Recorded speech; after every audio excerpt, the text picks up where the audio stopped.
Hi, my name is Ian Gack with Explosive Swing, and today I want to go over how to get proper grip on the baseball or softball bat. First, how do we grip the bat? We want to take our bottom hand, put it on the bat, whether it's against the knob or choking up, doesn't really matter. But we're going to take the bottom hand, put it on the bat. We're going to split the bottom hand punching knuckles, these bigger knuckles here, and the door knocking knuckles here, with the top hand door knocking knuckles. Okay, so we're going to line the top hand door knocking knuckles right between the big knuckles and the door knocking knuckles on the bottom hand. All right, if we're anywhere in between a little bit, I'm okay, right? We just don't want to go past the big knuckles where we're rolling our top wrist over this way, and we don't want to be too hyperextended back where we're going past our door knocking knuckles on the bottom hand, right? That's going to put us in weak positions. Why are we in this position with our knuckles lined up this way? Is because it automatically puts us in a good palm up, palm down position, which is where we ultimately want to get to when we're at contact point. It puts us in our strongest position. Right? So if I make contact with the baseball or softball, I want to be in as good a strong position as I possibly can.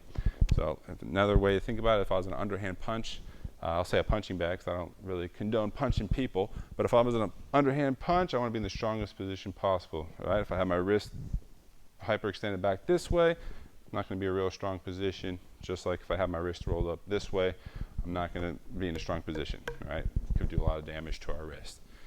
Right, so that's the reason why we're lining up our knuckles that way.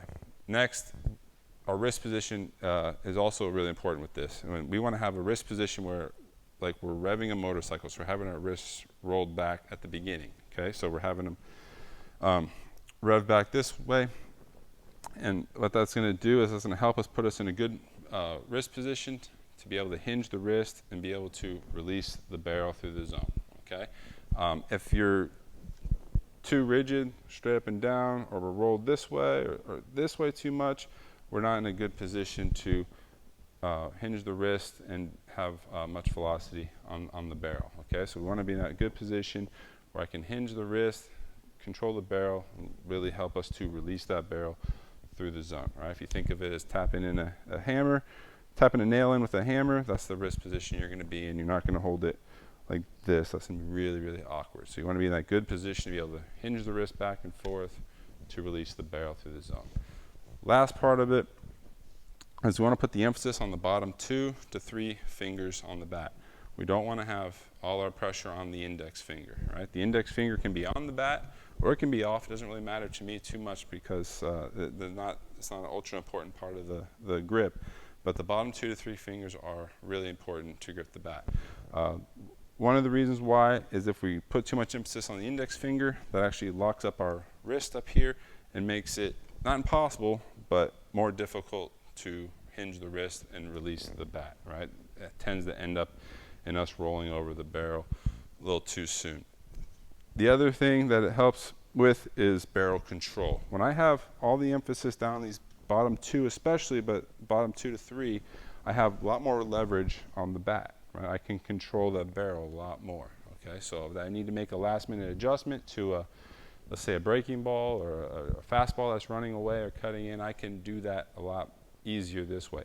If I put all the emphasis on the index finger, I don't have nearly as much control, and it's a lot more effort to move that barrel around. So I have a lot more leverage and control here with the emphasis on the bottom 2 to 3. Okay, and then also, that's going to create more whip, more barrel speed working through the zone. If I'm locked up on the index finger, like I said, the wrist kind of locks up, I'm not able to whip and release that barrel through the zone the way I want to. Okay, so top hand door knocking knuckles, splitting bottom hand punching and door knocking knuckles, wrist cocked back, rolled back here to be able to hinge properly and release through the zone, and then the emphasis in the bottom 2 to 3 fingers to really give us a little bit more barrel control, a little bit more barrel whip through the zone. Okay, thanks for watching. Don't forget to check out explosiveswing.com.